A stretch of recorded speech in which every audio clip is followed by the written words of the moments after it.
Olá, pessoas maravilhosas, vocês estão em paz?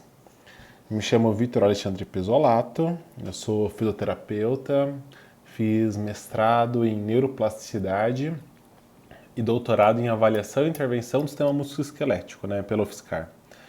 E dessa maneira eu estou criando essas aulas online para justamente reforçar o seu estudo de anatomia, ou se tem curiosidade, para você poder saber um pouco mais, né? Então vamos começar a introduzir esse assunto. Eu sou professor de anatomia já faz 8 anos, então a gente consegue conversar um pouquinho sobre isso, né? Vamos falar sobre a introdução de anatomia, né? Afinal de contas, o que é a anatomia? Toda vez que a gente pensa em anatomia, a gente tem que pensar que ela é uma ciência que ela vai estudar a constituição de todos os seres organizados, tá? Só que no caso, que ser organizado que a gente vai estar estudando aqui? A gente vai estar falando sobre o ser humano, né? E quando a gente for estudar esse ser humano, pode se organizar de uma maneira macroscópica, que você consegue ver a olho nu, estudar uma peça inteira. Vamos entender o que é esse bíceps braquial, o que é esse músculo braquiorradial, não sei, tá? Alguma coisa do tipo. Ou a gente pode estudar de maneira microscópica, o que você vê nas suas disciplinas de histologia, de citologia e por aí em diante, né? No caso, a gente vai se atentar mais no estudo macroscópico da anatomia. A gente também tem que entender, então, que dentro desse estudo macroscópico, eu vou abordar todos os sistemas ao longo das nossas disciplinas, tá bem? A gente consegue dar uma olhadinha aqui. O que seria um estudo macroscópico, uma peça que você vê? Então você vê uma patela linda, maravilhosa aqui, um tendão patelar embaixo, o músculo vasto médio oblíquo aqui, as fibras dele, né? Bem, e a gente também tem que saber que a anatomia tem muitas relações. Por exemplo, o formato da sua orelha, por que ele tem esse formato específico? Ela foi desenvolvida ao longo de milhares de anos justamente para você conseguir captar melhor esse som, para você conseguir conduzir essas ondas sonoras da forma possível para o interior do teu crânio, né? Isso seria uma relação muito simples, tá? Mas nós também teremos relações complexas anatômicas de toda, por exemplo, árvore pulmonar, árvore brônquica, né? Como esses brônquios vão se ramificando no interior do seu pulmão até chegar na menor parte, que serão os alvéolos, e assim você ter uma troca gasosa, né? Fazer uma hematose. Só para você ter uma ideia, tá? Curiosidade, se a gente pegasse tecido pulmonar tão fininho que ele é, se a gente deixasse ele no ambiente plano, certinho, ele teria o tamanho de um estádio de handebol. Tá? Então, nosso corpo é fantástico desde já. Então, vamos começar essa organização. Bem, a gente começa no nível de organização, por exemplo, o primeiro nível de organização seria o nível químico. O que é o nível químico? Quando a gente começa a estruturar os átomos, né? Então, seu corpo vai ser formado por diversos átomos, milhares, bilhares de átomos. E quando a gente tem a união de dois ou mais átomos, a gente vai criar uma molécula, correto? Por exemplo, a gente tem a sua molécula de DNA aí no seu corpo. Se a gente começar a unir essas moléculas de uma maneira cada vez mais complexa, você vai criar uma célula, um nível, você está num nível celular aí já. Então já falamos do nível químico, que vai ser o nível de átomos e da união dos mesmos se transformando em molécula. E quando nós temos uma união de moléculas, nós vamos entrar no nível de organização celular. No caso aqui, a gente tem uma célula muscular lisa. Agora, essa célula desempenha uma função, certo? Então, vamos imaginar que milhares dessas células estão desempenhando a mesma função, estão uma do ladinho da outra. Se você conseguir imaginar isso, você já está no nível tecidual, no nível de organização tecidual. A gente tem um músculo liso completo aqui. Agora nós teremos vários tecidos fazendo diversas funções, tá? Pode ser um músculo circular liso, músculo longitudinal desse estômago, tá? Várias camadas desse tecido muscular liso no seu estômago. E quando você os une, você já vai criar então um próximo nível que a gente vai chamar de nível orgânico, porque nós criamos um órgão. Então, falamos do nível celular, falamos do nível tecidual, agora nós estamos aqui, no nível orgânico, onde você tem diversos tecidos realizando funções diferentes e cumprindo uma tarefa. Você criou um órgão. Agora, vamos pensar que nós teremos vários órgãos, também cada um desempenhando uma função diferente agora, mas com um objetivo em comum. Então a gente vamos pensar em todo o complexo da sua boca, da sua língua, vai passar na sua faringe, seu esôfago, temos seu estômago, duodeno, o fígado vai estar atuando, vamos ter uma vesícula biliar ali próxima, tem o pâncreas, bem, um conjunto de órgãos, cada um desempenhando uma função diferente, para fazer o seu sistema digestório funcionar adequadamente. Então, vários órgãos desempenhando uma função diferente, com um objetivo em comum, você acabou de passar do nível orgânico para o nível sistêmico, onde a gente fala de sistemas do corpo, sistema digestório, sistema cardiovascular, sistema respiratório, no caso aqui, digestório. E, obviamente, quando você tem diversos sistemas atuando para te manter vivo, para manter a sua homeostasia, para manter seu corpo funcionando da melhor maneira possível, a gente vai chegar no nível organizacional, onde que nós criamos esse corpo humano de uma maneira completa. Tá? Você está funcionando agora por causa que tudo isso está acontecendo. Belezinha? E quais são os processos vitais que garantem que você seja um ser humano, que você seja um indivíduo vivo? Bem, o primeiro processo vital é metabolismo, tá? Sem nenhuma exceção. Onde que vai ser a soma de todos os processos químicos, que incluindo a decomposição de moléculas maiores e menores. Vamos pensar então um tecido muscular aí, tá? Eu não sou um exímio desenhista, ainda mais aqui no computador. Então vamos pensar aqui numa fibra muscular, que você pode começar a degradá-la, gerando diversos aminoácidos. E esse processo que você degradou uma molécula maior, gigante, no caso aqui em menores, a gente vai chamar de catabolismo. Mas também a gente pode fazer o oposto. A gente pode formar uma molécula maior vindo de várias moléculas menores. A gente vai chamar esse processo de anabolismo, né? Excelente. Qual é o outro processo vital que nós temos aí? A reatividade.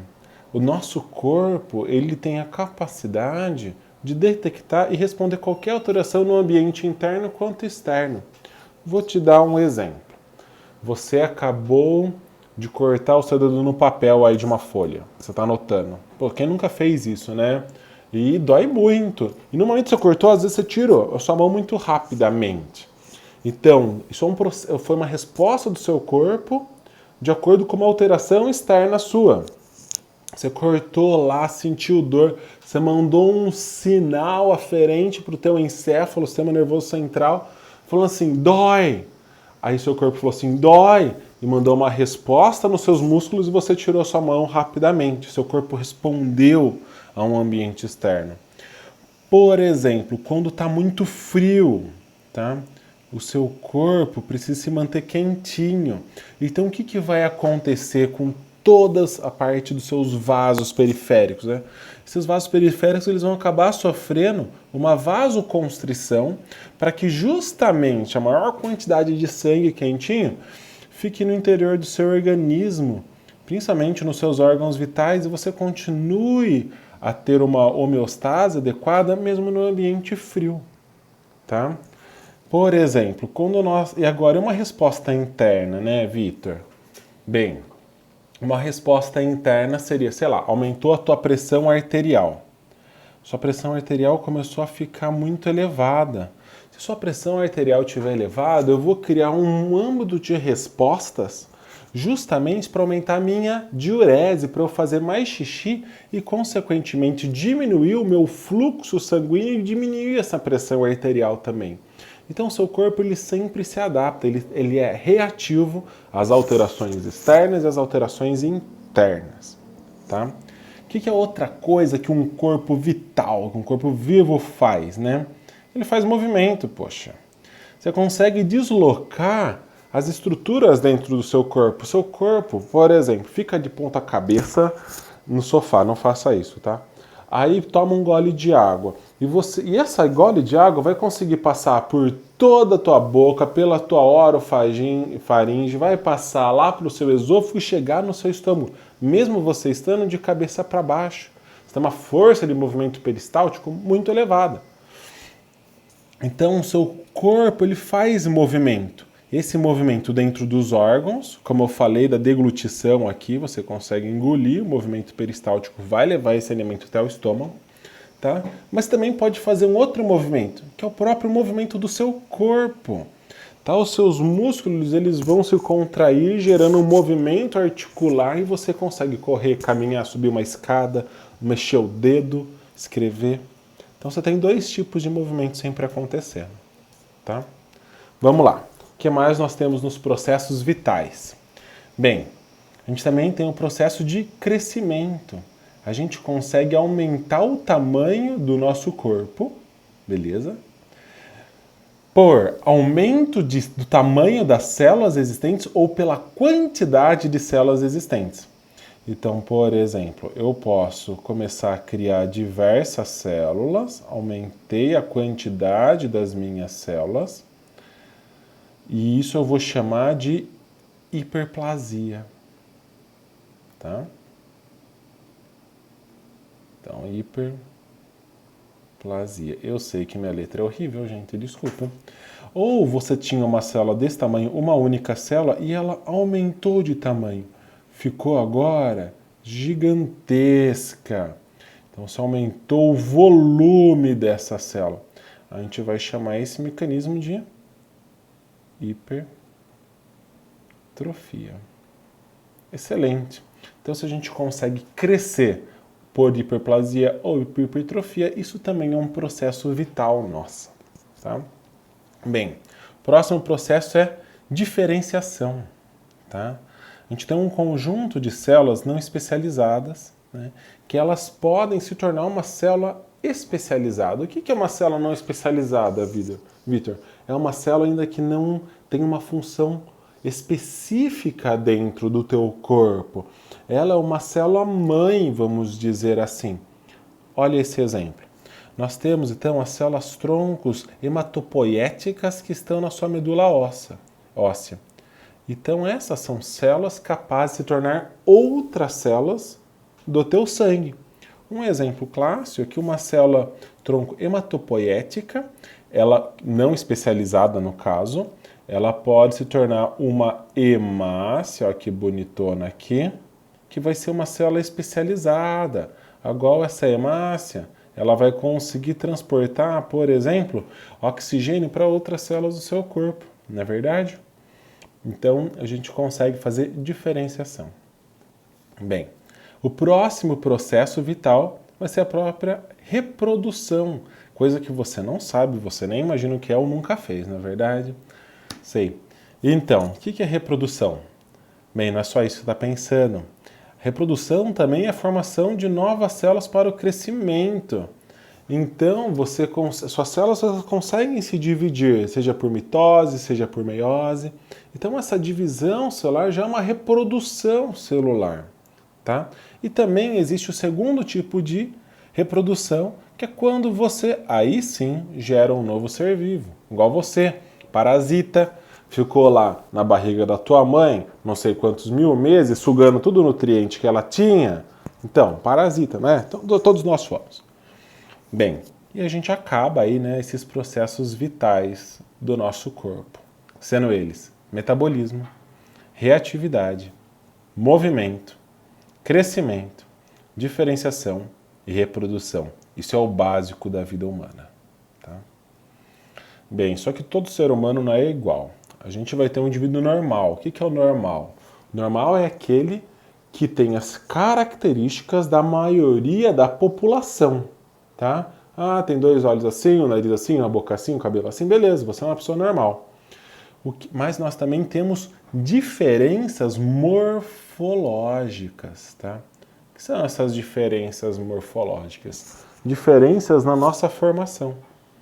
A gente vai chamar essas diferenças de variação anatômica. Então, o que a gente consegue observar aqui? A gente tem o indivíduo A e tem o indivíduo B. Ambos os indivíduos estão numa posição que a gente chama de posição anatômica. Vou falar disso aqui um pouquinho antes. Posição anatômica é um padrão mundial da maneira que o corpo está para você começar a estudar anatomia. A anatomia que você vai ver aqui no Brasil tem que ser a mesma dos Estados Unidos, tem que ser a mesma de, sei lá, da Inglaterra, de todos os lugares, certo? Então a gente criou um padrão para isso. Dessa maneira, quando a gente falar, isso a gente vai ver na aula de eixo e plano, mas quando eu falar assim, esse órgão está numa vista anterior, mas eu preciso de uma referência para saber o que é essa vista anterior. Assim, nós temos a posição anatômica. Por exemplo, toda posição anatômica, esse indivíduo, ele sempre tem que estar numa postura ereta, tá? Reto, com o olhar distante, com o olhar no horizonte, tá bom? E esses membros superiores estendidos completamente, essa palma da mão voltada para frente, tá bom? E ter esses pés apontados para frente também, não tão tortinho quanto está aqui. Tá? Isso é o padrão de uma posição anatômica. Então, toda vez que a gente for se referir a ela, a gente está se referindo a essa posição. O que é essa variação anatômica dentro dessa imagem? Por exemplo, nós teremos 2 indivíduos, que esse indivíduo ele poderia estar na posição anatômica, só que ele tem um abdômen que não está protruso, enquanto esse indivíduo estaria com um abdômen um pouco mais saliente. Poxa, ele tem uma variação anatômica aí. Mas, Vitor, isso é muito vago. Tá. Vamos pensar em uma outra variação anatômica. Olha só, tem indivíduos que têm um estômago bonitinho com esse formato. Só que vai ter indivíduos que vai nascer com esse estômago muito mais longilíneo, né? E vou ter, sei lá, às vezes um antro pilórico de parte mais longa, mais estado são um pouquinho maior. Isso é uma variação anatômica. Tem problema eu ter um estômago desse jeito, Vitor? Cara, não.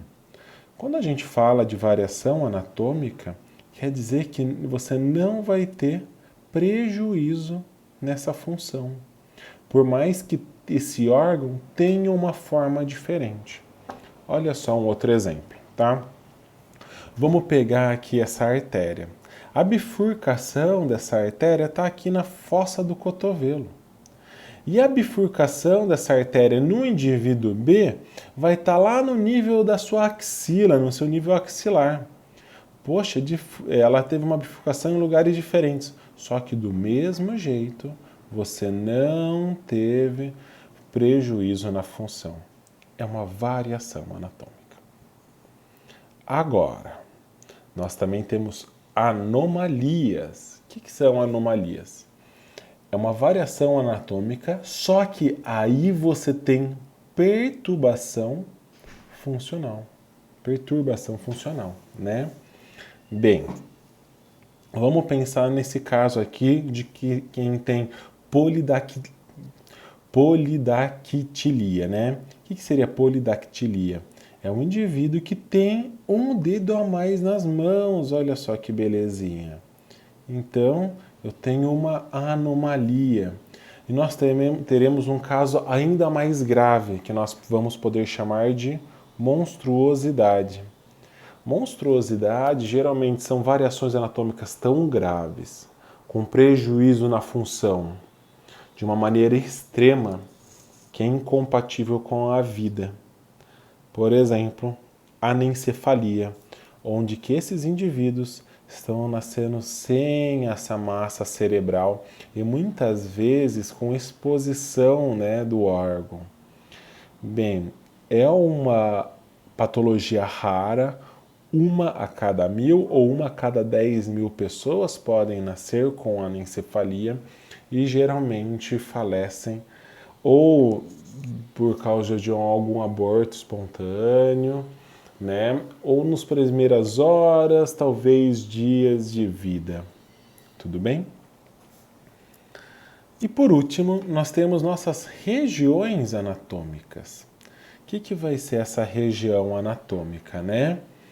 Bem, o seu corpo humano ele é dividido em partes. Antes da gente se aprofundar mais nessas partes, tem que saber o básico, tá? Então, eu acredito que você já saiba, mas nós teremos a cabeça, o tronco, o seu membro superior, abrevia lá, vai gente, MS. Você vai ter também seu membro inferior, abrevia lá, MI. Tudo certo, tudo bonitinho. E no seu tronco, nós teremos a região do tórax. Então, tórax e tronco são coisas diferentes? Totalmente, Victor. Onde vai ser a parte superior do seu tronco, até abaixo do seu nível mamilar. E nós teremos a região do abdômen, onde que teremos toda a musculatura abdominal, reta abdominal, o oblíquo do abdômen transverso, fazendo parte dessa região. Tudo bem? No seu membro superior, nós teremos então a região do ombro, a região do braço. O pessoal sempre pensa que aqui é antebraço, não sei porquê, mas isso aqui é braço. Região do antebraço, beleza? E por último, sua mão, sendo que isso aqui é palma da mão, isso aqui é dorso da mão, belezinha? E no seu membro inferior? Bem, nós teremos a região do quadril, onde isso aqui ó, vai ser a sua região inguinal, tá? Onde que eu marquei aqui. Que ela vai justamente limitar o fim do seu abdômen e o início do seu quadril, tá? Região inguinal. Então nós teremos aqui o seu quadril todo certinho. Abaixo dele nós teremos coxa. O pessoal fala perna se referindo ao membro inferior inteiro. Tá errado. Perna é do joelho para baixo até chegar no seu maléolo, até chegar no seu pé. E coxa é do seu quadril até o joelho, tá? Não confunda. E nós teremos nosso pezinho, sendo que a parte de cima do pé nós vamos chamar, né, dorso do pé e a parte de baixo nós iremos chamar de planta do pé. Belezinha? E no final nós teremos a região glútea, que você também nunca viu na vida, né? Belezinha? E nas suas costas teremos toda a região do dorso da sua costa e lá no início do seu pescoço nós teremos sua nuca, né? Toda a região nucal sua. Belezinha? Referências bibliográficas sempre aí. Agora, se você quiser fazer alguns exercícios, eu disponibilizei uma lista de exercícios para essa primeira aula. E sempre vai ter. Toda aula tem uma lista nova, né? E vai estar aqui na descrição como você baixa esse exercício lá no Google Drive. Fechou? Espero que você tenha gostado. Estou aqui para disseminar um pouco o conhecimento de anatomia e a gente se vê por aí. Se cuidem.